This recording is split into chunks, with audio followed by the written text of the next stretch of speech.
Another thing is that we kept it very old school. It's still very old school. If you want a burger shop burger, you have to get us on the phone or show up in person. We do not have online ordering. We do not do GrubHub or DoorDash or any of those things we want.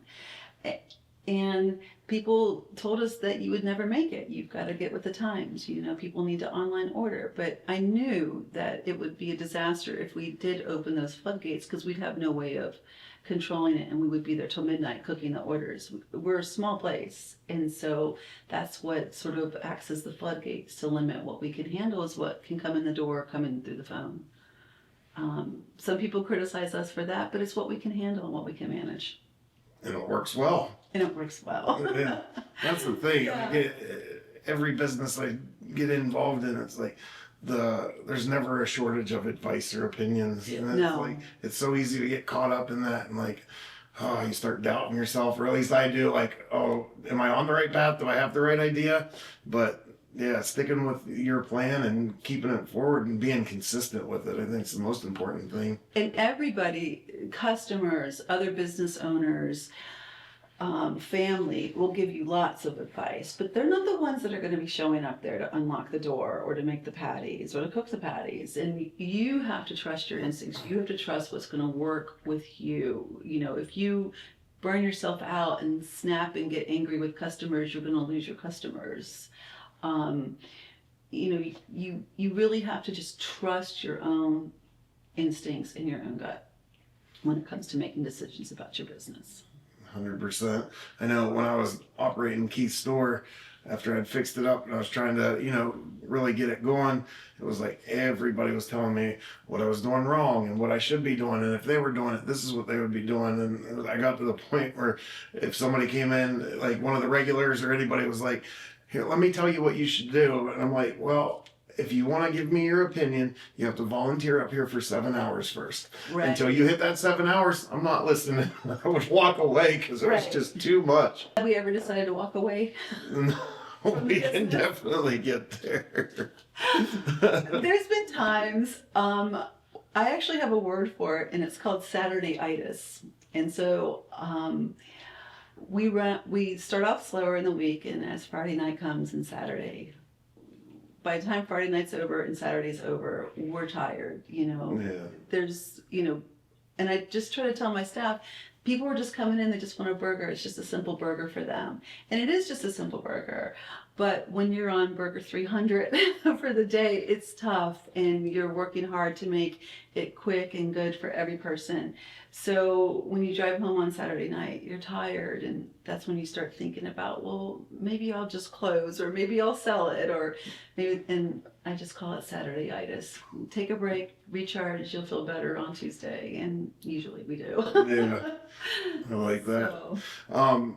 I know what I was going to say was, you know, you're in an industry that's like, it's the most failing industry for people starting up restaurants with the smallest margins and like all these things. And like, you have people that are trying to do the same thing over and over again. So doing something just a little bit different seems to be how like good restaurants survive.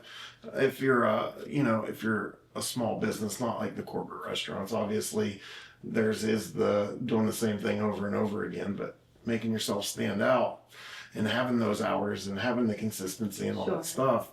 And that's what people don't think about when they're giving you their opinion, you know? Right. Well, we try really hard to be consistent. With hand cut fries, it can be challenging because there's different potatoes at different times of the year, the age of your oil. We do change our oil very frequently, try to keep it very fresh. But that's something that was in the foremost in my opinion, is to try to be as consistent as possible. You know, there's a reason why McDonald's is so successful, because people know what they're going to get when they go in. And I think that's important. But one thing I train my staff is that people will even go back to a restaurant if they've gotten sick, if they've had food poisoning. They'll try again.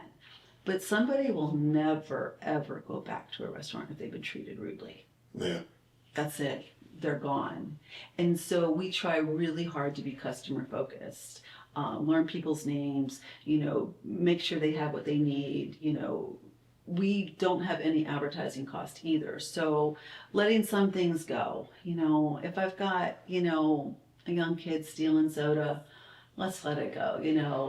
If someone wants extra sauce, just give them the extra sauce. I get annoyed when I get nickeled and dimed when I go to restaurants. Like one time I think I ordered extra pickles and it cost me 75 cents and they gave me 2 pickles. And so if you want extra pickles on your burger, we're gonna like load you up. Like we don't skimp on the toppings, we don't skip on the fries, because I feel like perception of value is important.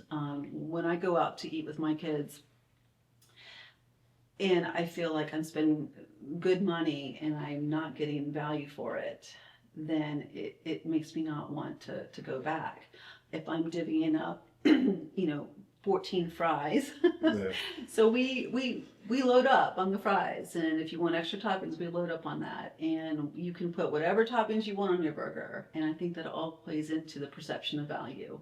So I think the burger shop has always been able to provide that, give people, value. You're getting a handmade, hand-cooked burger, and we're not going to skimp on the fries. And if you want extra pickles, we're not going to charge you for those. Right. So. Yeah. The customer service and all the things you're doing it's working because you guys have won, I guess, awards or been voted best of best multiple times. Sure. Like, what are some of the standout ones that you guys have gotten? Well, when Alan was around, we definitely got best of the best. I